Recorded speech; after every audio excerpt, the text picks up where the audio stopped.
Você já se perguntou por que algumas pessoas vendem milhões enquanto outras quebram tentando? Meu nome é Endrigo e eu já vivi os dois lados da moeda. Eu já perdi tudo por duas vezes, tive que recomeçar do zero, sem perspectiva e sem dinheiro. Mas foi justamente nesse momento que eu saí do fundo do poço e com 5 passos eu consegui vender 70 milhões de reais em apenas 4 anos. E sabe a parte mais louca disso aí?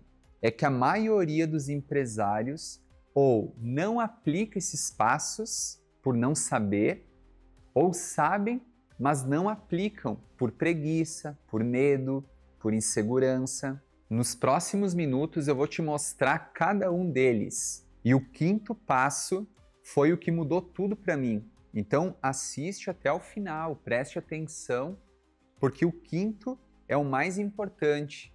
É o que realmente virou a chave e eu pude sair do zero para 70 milhões em apenas 4 anos. O primeiro passo é definir o nicho certo. E eu quero começar com um pequeno relato.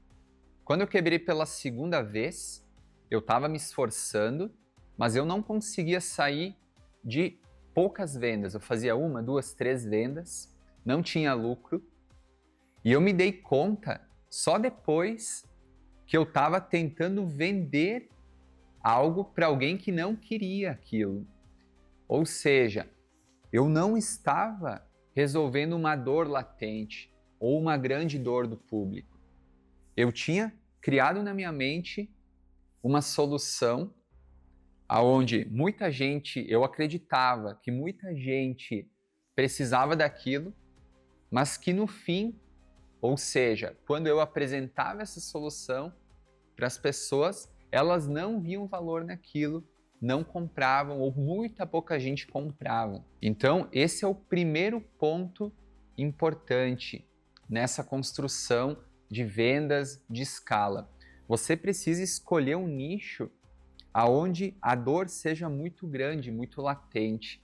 Se você escolhe o nicho certo, as chances de você apresentar uma solução para esse público e eles comprarem, verem valor nisso, é muito maior. E muitas vezes, com menos esforço, a gente consegue ter um resultado muito maior para um nicho que já tem uma dor latente ali, que já está sofrendo, e que a gente entra como uma solução que realmente entrega o prometido, e aí esse nicho ele paga por isso, tem o resultado e fica feliz, fica satisfeito com a compra que fez. Então a escolha do nicho certo é algo muito importante para que esta solução tenha um apelo desse público, para que essa solução realmente seja vista como algo útil e esse público deseje de fato essa solução. Então, a escolha do nicho é algo primordial, é o primeiro passo dessa construção das vendas. Mas veja, mesmo escolhendo o nicho certo, muita gente ainda quebra. E é por isso que entra o passo número 2. É nessa etapa que muitos empresários experientes ainda erram.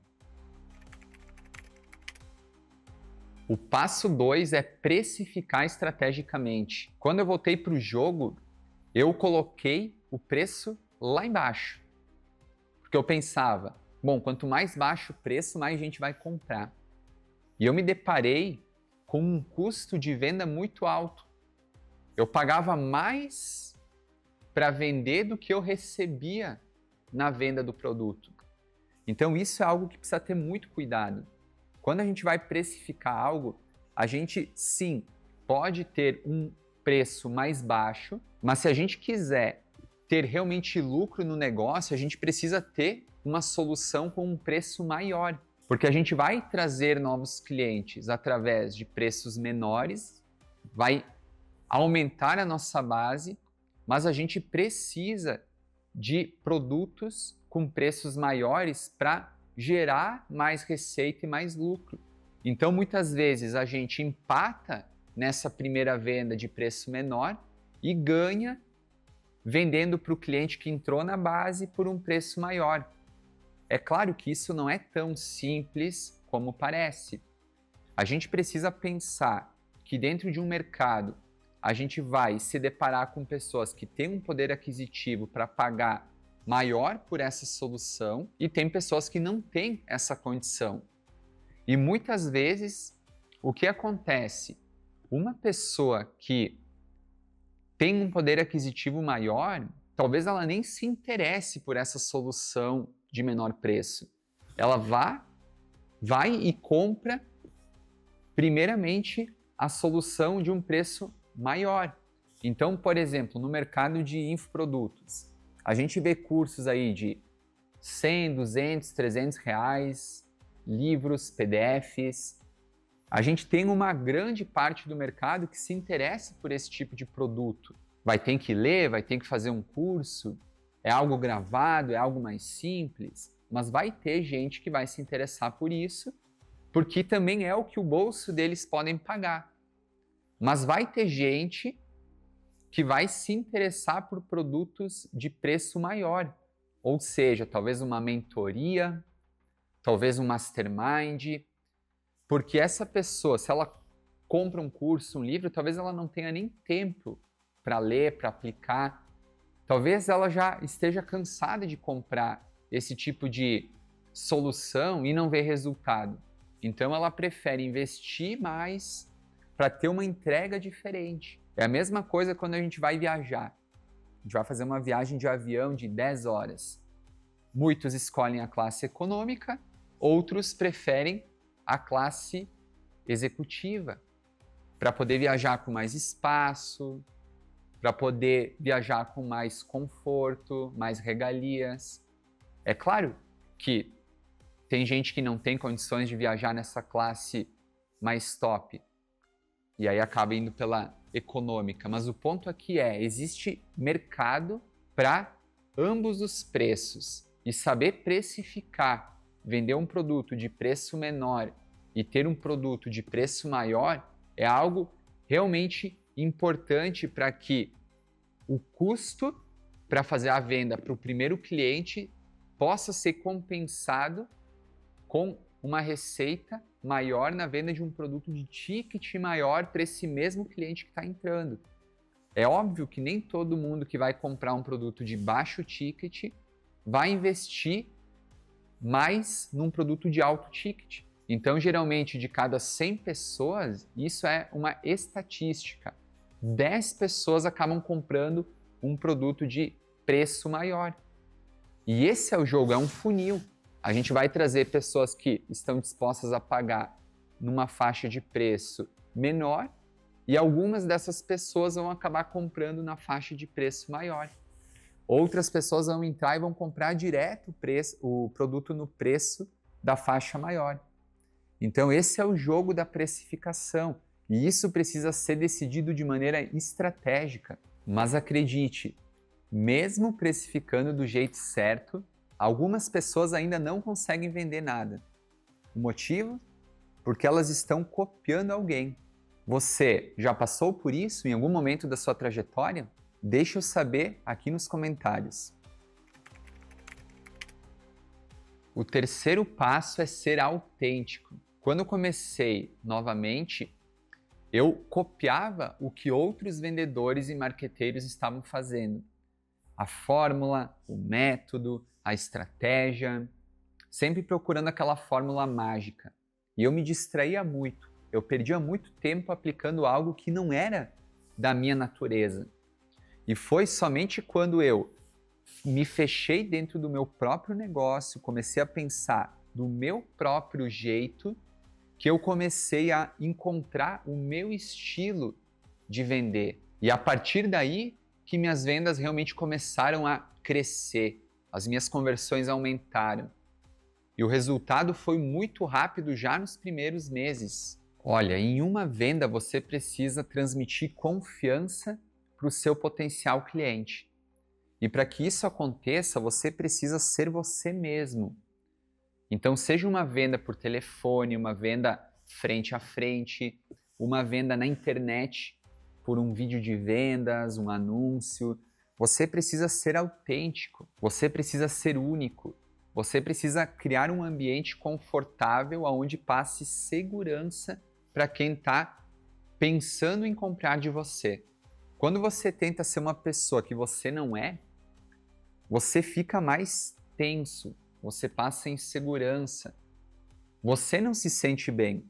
Agora pensa, se você não se sente bem, como é que você vai deixar o outro ou o seu cliente confortável na sua presença? Ou se você vai gravar um vídeo e está se sentindo mal, pode ser que do outro lado, quem está assistindo perceba que tem alguma coisa errada ali. E não é um pensamento, de certa forma, consciente, mas a pessoa ela vai sair dali, ela vai procurar uma outra pessoa, ela não vai se sentir confortável, ela não vai confiar exatamente em quem está falando com ela. Então a gente precisa entender que a autenticidade na hora de vender ela é muito importante, não importa o canal de vendas, não importa a ferramenta, importa é que o vendedor, o marqueteiro, que está fazendo um vídeo ou que está fazendo uma venda frente a frente com alguém, seja autêntico, seja natural. Isso gera mais confiança, passa mais confiança para quem está recebendo isso do vendedor. Então eu percebo muitas vezes, tem sim aquele vendedor que é mais agressivo, que vai ligar uma vez, duas vezes, e vai continuar, e vai insistir, vai ficar no pé do cliente. Ele pode vender para algumas pessoas. Se esse for realmente o perfil dele, faça isso, se esse for realmente seu perfil. Agora, se você gosta de preservar o tempo do cliente, de não incomodar tanto ele, de manter uma certa distância para que o seu cliente também possa ter calma para decidir, esse é mais o meu estilo de venda. Então faça dessa forma, porque você vai atrair pessoas que estão mais conectadas com essa forma de venda do que pessoas que estão conectadas com uma forma mais, digamos assim, até mesmo importuna. Muitas vezes eu recebo muitas ligações e mensagens e eu já disse que não. Cara, eu penso, por que esse cara tá me ligando ainda? Ele tá me tirando o meu tempo, ele tá me deixando desconfortável. E aí eu penso comigo, eu nunca quero ser esse tipo de vendedor. E tá tudo certo com quem é dessa forma. Mas o meu perfil, o meu estilo não responde bem para esse formato de vendas. Então você precisa escolher o seu estilo e não ficar copiando uma fórmula, um método de um ou de outro vendedor ou de um ou de outro guru que estão aí na internet falando que tem que ser assim assim que se vende ou daquele outro jeito. Sim, existe um método para isso, mas você precisa conectar este método à sua essência, ao seu jeito de vender. E tem um detalhe muito importante aqui.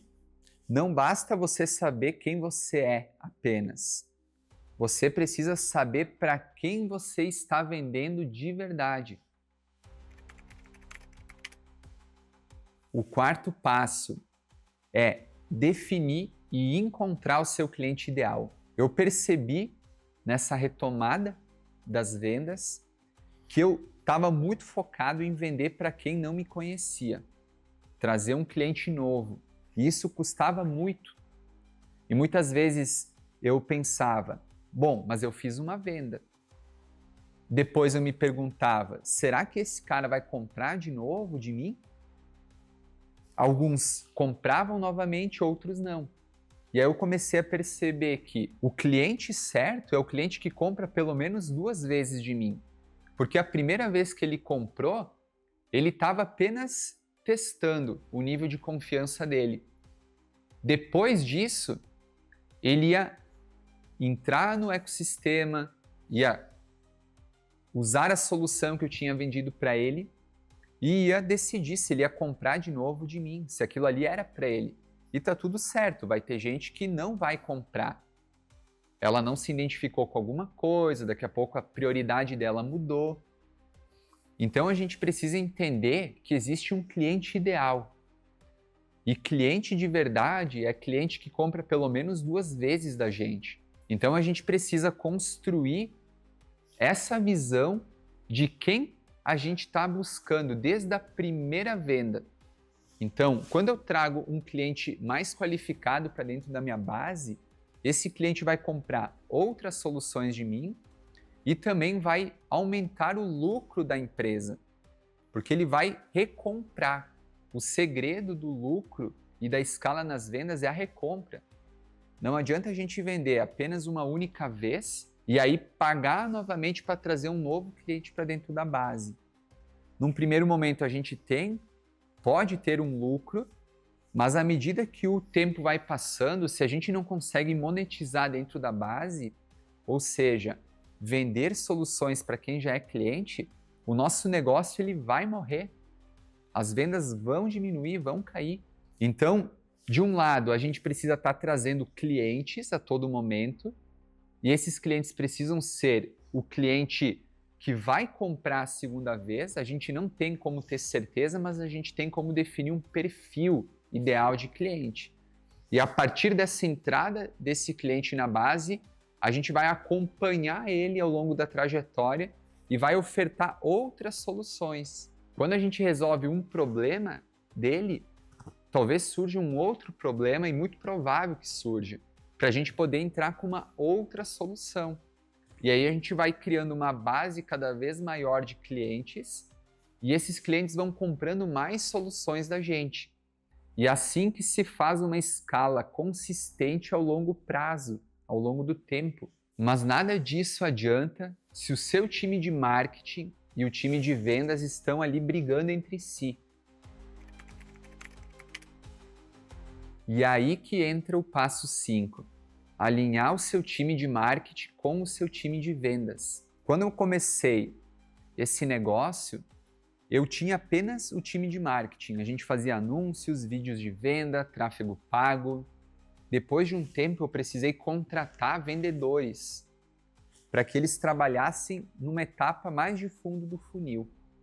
E aí eu comecei a usar o WhatsApp, o telefone, e aí eu precisei unir o time de marketing e vendas em prol de um único objetivo, que era crescer as vendas do negócio, oferecendo sim um bom atendimento para o cliente, um acompanhamento, e é a partir desse ponto que as vendas se tornam mais consistentes e o lucro aumenta. Se a gente depende apenas do time de marketing ou apenas do time de vendas, é como se a gente tivesse talvez uma cadeira com duas pernas. Ela até pode ficar em pé por algum momento, mas em outro momento ela vai cair.